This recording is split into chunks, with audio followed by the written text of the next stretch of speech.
नमस्कार। कार्यक्रम हे प्रभु आनंददाता, बहुत स्वागत है आपका इस कार्यक्रम में। और इस कार्यक्रम को लेकर अपने विचार, सुझाव, रिएक्शंस, प्रतिक्रियाएं हमें लगातार भेजें।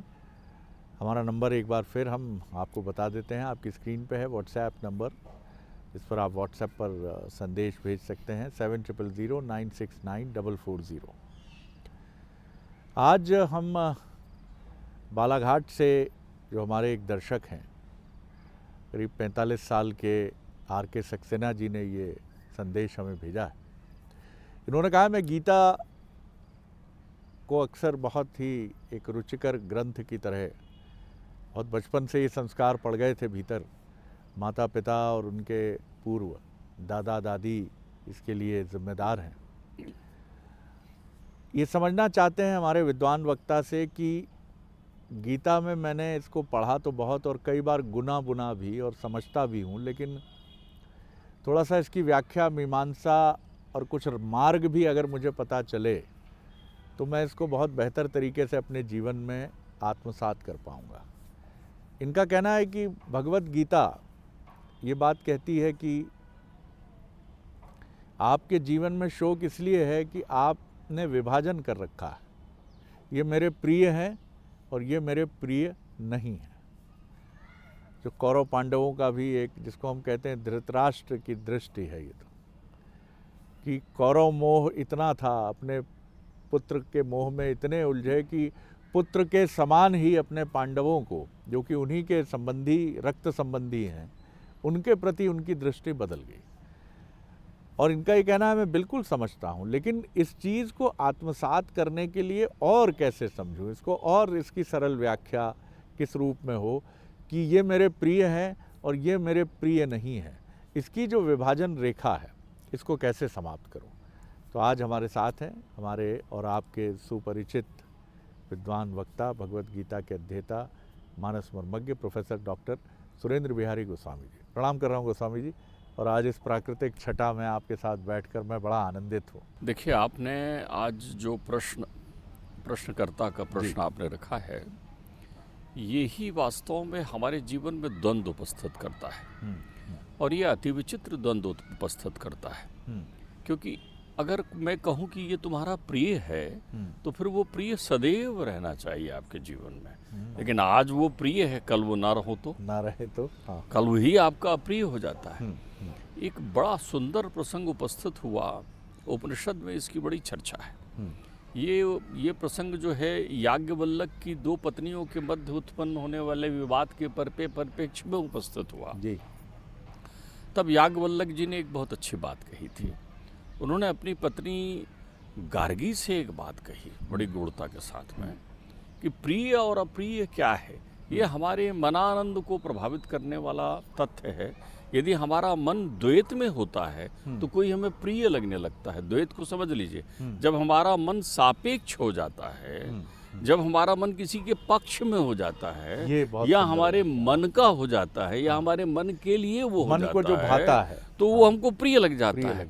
उन्होंने कहा, जैसे पुत्र है, पुत्र आपको लगता है मेरा बड़ा प्रिय पुत्र है। आप देखिए, चार लोगों के बीच पहुंचेंगे, थोड़े प्यार से उसका परिचय देते हैं। मेरा श्रवण कुमार, मेरा लल्ला, मेरा पुत्र, मेरे पुत्र ने ये किया, वो किया, तारीफों के पुल बांध देते हैं। लेकिन वही पुत्र से जब आपका मतभेद होता है और वो कोर्ट में खड़ा होता है, तो आप कहते हैं कि ऐसे पुत्र से मैं निपुत्र ही होता तो ज़्यादा अच्छा है। वो पत्नी जो आप अर्धांगिनी बना कर लाते हैं जीवन में, बहुत सारे लोग तो आज के युग में तो प्रेम विवाह ही करते हैं, तो बड़े प्रेम में पढ़ के लाएंगे, वो एक दूसरे के लिए न जाने कल्पनाओं के कितने ताने बाने बुनेंगे। तो फिर वो कहेंगे पत्नी से प्रिय तो मुझे कुछ नहीं है। उसका नाम उन्होंने प्राणेश्वरी रख दिया है, प्राण प्रिया रख दिया है। लेकिन जिस पल पत्नी से मतभेद होता है, उस पल आप खड़े रहते हैं चौपाल और पंचायत में और कोर्ट में कि मुझे ये होना नहीं। तब पत्नी पति को कोसती है और पति पत्नी को कोसता है कि किस दिन हम मिले थे। तो सवाल ये है कि यहाँ अभी प्रतिप्रश्न ये उत्पन्न होता है कि कोई आपका प्रिय क्यों नहीं है। मेरा प्रिय कोई है, इसके स्थान पर आप ये चिंतन करें कि मेरा प्रिय कोई क्यों नहीं है। परमात्मा एक बात, आपको सुख प्रिय है, दुख प्रिय नहीं है। कमाल हो गया। दूसरे का दुख कदाचित कई अवसरों में आपको प्रिय है कि वो पराजित हो गया, वो हार गया, वो आपका दुश्मन आपने मान लिया था। हम जिसको शत्रु मानते हैं वो हमारा शत्रु भी नहीं होता। हम जिसको मित्र मानते हैं वो हमारा मित्र भी नहीं होता। ये हमारे मानवीय स्वभाव की विषय वस्तु है, क्योंकि हमारा स्वभाव विषयों को ग्रहण करता है। तो जब हम विषयी होते हैं तो हमें प्रिय दिखता है, जब हम विषयी नहीं होते तो हमें वो अप्रिय नहीं लगता, वो सम बिंदु पर एकत्रित होकर के रह जाता है। तो आपका स्वार्थी मन लंपट है। आपका स्वार्थी मन जिस पल कहीं पारिवारिक जीवन में या मित्रगत जीवन में आपको ऐसा लगने लगे कि किसी के बिना आपका काम नहीं चल रहा है, तो आप समझ लीजिए आप संकट में हैं। अध्यात्म कहता है वही संकट है। लेकिन डॉक्टर साहब, क्या ये एक बहुत समझने की एक बड़ी दिव्य अवस्था नहीं होगी कि मैं अपने पुत्र में और किसी अपरिचित व्यक्ति में एक संभाव विकसित कर लूं? क्या ये संभव है? देखिए, मैं बताऊं, बहुत सारे लोग ऐसे होते हैं जो कहते हैं ये मेरा पुत्रवत है। आप दूर क्यों जाते हैं? जिनके यहाँ ईश्वर की कृपा से संतान नहीं है, मेरे शब्दों पर आप फिर से गौर करेंगे। कृपा से संतान, ईश्वर की कृपा से ही संतान आता है, और ईश्वर की कृपा ना होने पर संतान नहीं आता है। तो दोनों ही स्थिति समभाव की है, क्योंकि जिस संतान पर आप आसक्ति दे रहे हैं या जिस परिवार पर, वो यहीं छोड़ जाना है ना। तो मैं तो ये मानकर चलता हूँ कि ईश्वर की कृपा होती है तो आप गृहस्थ होते हैं, ईश्वर की कृपा नहीं होती तो आप गृहस्थ नहीं होते। दोनों ही कृपाएं हैं आपकी जिंदगी में। आपको दायित्व तो दिया है ईश्वर ने जिस भी स्वरूप को करने के लिए। तो कई बार ऐसा होता है ना कि आप किसी दूसरे के प्रति जो है पुत्र भाव जागृत ये बात कर कह लेते के तो आपने एक संदेश और दे दिया कि अगर हम तथाकथित रूप से किसी चीज से वंचित हैं तो, लेकिन वंचित ये हमारी दृष्टि है तो वो कृपा है। देखिए, वंचित आप एक बात समझिए कि आप मनुष्य बन गए हैं, बस सारी वंचनाओं से मुक्त हैं आप, क्योंकि मनुष्य अपने आप में संपूर्ण होता है। अब इसमें जो कुछ भी आप जोड़ रहे हैं वो अपनी आसक्तियों को जोड़ते चले जा रहे हैं, अपनी आवश्यकता अनुसार, अपनी इच्छाओं के अनुसार, अपनी ज़रूरत के अनुसार, अपने परिवेश के अनुसार एक मनुष्य के रूप में आप जोड़ रहे हैं। कहीं कोई पानी जोड़ कर रखता है अपने घर में क्योंकि वहाँ पानी की समस्या है, और कहीं कोई पानी बहाते रहता है क्योंकि वहाँ पानी की समस्या नहीं है। तो वंचित तो हम हैं नहीं, हम मनुष्य हैं, तो अपनी पूरी प्रक्रियाएं। बाबा तुलसी जो है इस आसक्ति के लिए एक विशेष बात कहते हैं। जो लोग किसी में प्रियता ढूंढते हैं, किसी में अप्रियता ढूंढते हैं, उनके संदर्भगत बाबा तुलसी कहते हैं कि इन सब का कारण 4 महान शत्रु हैं। 4 महान शत्रु हैं। महान इसलिए कि इनसे आप कभी विजय नहीं प्राप्त कर सकते, आपको सामंजस्य ही स्थापित करना पड़ेगा। यही वो कारण है जिससे आपको कोई व्यक्ति प्रिय लगता है और कोई व्यक्ति अप्रिय लगता है। काम, क्रोध, मद और लोभ, ये 4 आपके महान शत्रु हैं। तो वो कहते हैं कि यही आपको विद्वान बना सकता है और यही आपको मूर्ख भी बना सकता है। ध्यान रखिए, इसका अभाव या इसका संतुलन आपको विद्वान बना देता है, और इसकी बहुलता या इसका आपके जीवन में स्थायी प्रवेश आपको मूर्ख भी बना देता है। इसलिए वो चौपाई सुंदर कहते हैं, काम, क्रोध, मद, लोभ की, और जब लगी मन में खानी, और तब लगी पंडित मूर्खों दो एक समान। तो उस समय विद्वान और मूर्ख दोनों एक बराबर हो जाता है। क्यों? ये कामा शक्ति आपकी प्रियता को, और काम की विरक्ति हो जाने के साथ फिर आप शत्रु के भाव में रखने लगते हैं। मैंने आपसे कहा ना कि याज्ञवल्क्य ने यही बात कही थी कि जब तक आपके मन के अनुकूल आचरण कर रही है तो पत्नी प्रिय है, पत्नी को पति तब तक प्रिय है जब तक वो मन के अनुकूल आचरण कर रही है, पिता को पुत्र तब तक प्रिय है जब तक मनानुकूल आचरण कर रहा है। तो संसार के सारे जितने संबंधी हैं वो मनानुकूल होने पर होता है। तो आप ये देख लिए कि जिस मन को आधार बनाकर आप अनुकूलता ढूंढ रहे हैं वो बीमार तो नहीं है, क्योंकि यदि वो बीमार है तो आपका मापदंड ही गलत हो गया ना। आपने कहा मेरे अनुसार ये रहे तो प्रिय है, आपको वो परिवेश, वो वातावरण। हम आप बैठकर इस सुंदर उपवन में चिंतन कर रहे हैं, चूँकि हमारे अंतर मन में विमर्श की एक अभिलाषा है, एक जिज्ञासा है, एक अभिलाषा है। तो ये उपवन हमें सुंदर लग रहा है, लेकिन यही उपवन उसे कांटों की तरह चुभने लगेगा जिसके मन की आसक्ति में कहीं और कोई चल रहा हो कि मैं घर पर होता, मैं वहाँ चला जाता, मैं उसको प्राप्त कर लेता, तो उसे यहाँ बैठना ठीक नहीं लगेगा। तो ये जो प्रिया शक्ति उनके अंतर मन में है, इसको एक बहुत अच्छे रूप में संत अध्यात्म में समझाते हैं कि चाहे सुख हो चाहे दुख हो, चाहे कोई आपका प्रिय हो चाहे कोई अप्रिय हो, चाहे आपके जीवन में कुछ अच्छा हो या बुरा हो, जो कुछ भी प्राप्तियां आपके जीवन में होती है उसको हृदयांगम करिए, उसके बारे में ये मत सोचिए कि आहा ये क्या बुरा मुझे मिल गया। तो फिर तो आपको सड़क में चलती प्रिय प्रियता ढूंढेंगे तो कौन सी सड़क प्रिय है उसी मार्ग से आप जाएंगे, कौन सा घर प्रिय है वहीं रहना पसंद करेंगे, कौन सा पद प्रिय है वहीं उसी को प्राप्त करना पसंद करेंगे। तो आपने अप्रियता खुद चुन ली है ना। जीवन चयन की समस्या नहीं है, अनेकों अनेक चयन के बाद तुम्हें तुम्हारा जीवन मिला है। क्या तुम अपने उस चयनित जीवन को संपूर्णता के साथ जी रहे हो क्या? तो प्रियता और अप्रियता ये सापेक्ष शब्द है, ये आपको निरपेक्ष मान की अनुभूति नहीं कराएगा। और ध्यान रखिए जीवन में सुख भी सापेक्ष है, निरपेक्ष तो आनंद है। तो आप घुटते रहेंगे, आपकी प्रक्रिया इसी रूप में चलते रहेगी।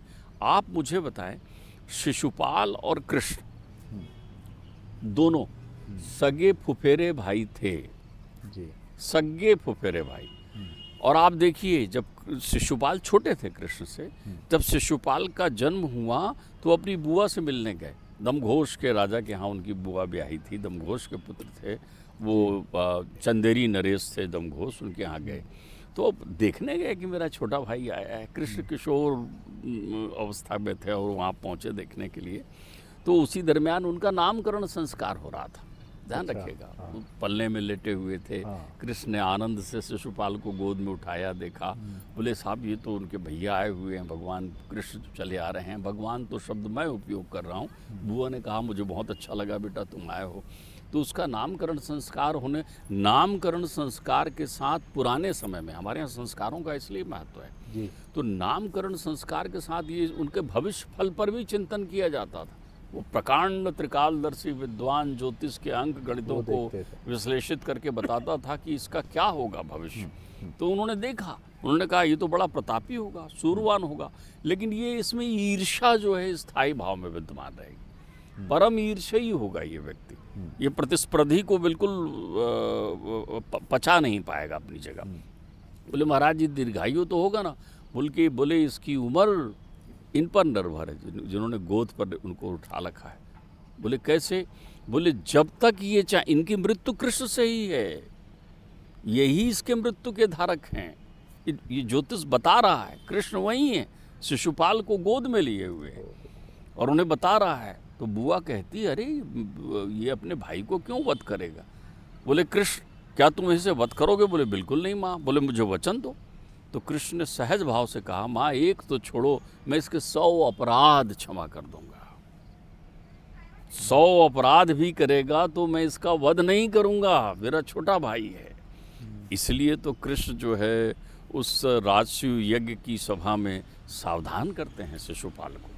शिशुपाल का पूरा जीवन द्वेष में बीतता है। अब देखिए यहाँ अप्रिय क्यों है कृष्ण उसको? कृष्ण ने क्या किया है उसके जीवन में?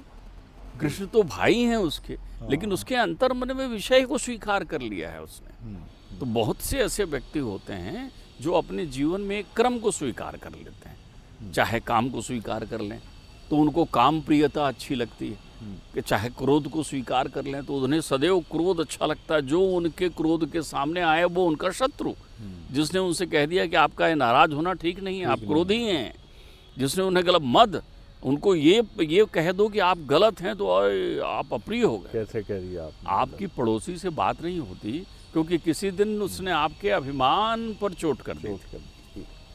लोभ आपका अनंत है, सब चाहिए आपको, सब आपके पास चाहिए। तो कृष्ण सावधान करते हैं राजसूय यज्ञ में कि सावधान शिशुपाल, तुम्हारी ये 97 अपराध हो चुके हैं, क्योंकि अब शब्दों का प्रदान करना भी अपराध है। तो वो कहते हैं अरे तू क्या मुझसे कह रहा है गोपाल, ये गाय चराने वाला, और 3 और उनको अब शब्द व्यक्त करते हैं। तो कृष्ण सुदर्शन से उनका चिरच्छेदन करते हैं। तो प्रश्न ये है कि बहुत बार हमारी अप्रियता पर हम आत्मचिंतन नहीं करते कि हमें कोई अप्रिय क्यों लग रहा है। ये हमें अपने आप से चिंतन करना चाहिए। जब दुनिया में सारे लोग आपको शरद जी दूषित और ख़राब लगने लगें, अच्छे ना लगें, अपने परिवार के सब लोग आपको बैरी लगने लगें, तो आपको आत्मचिंतन करना चाहिए।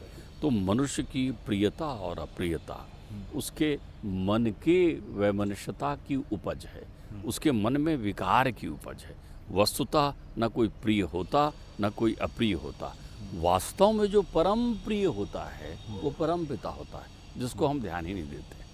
पिता प्रिय और अप्रिय हो सकता है, लेकिन वो परम पिता ने इस शरीर को भेजा है, तो क्या आप अपने उत्तरदायित्वों का निष्पादन कर रहे हैं?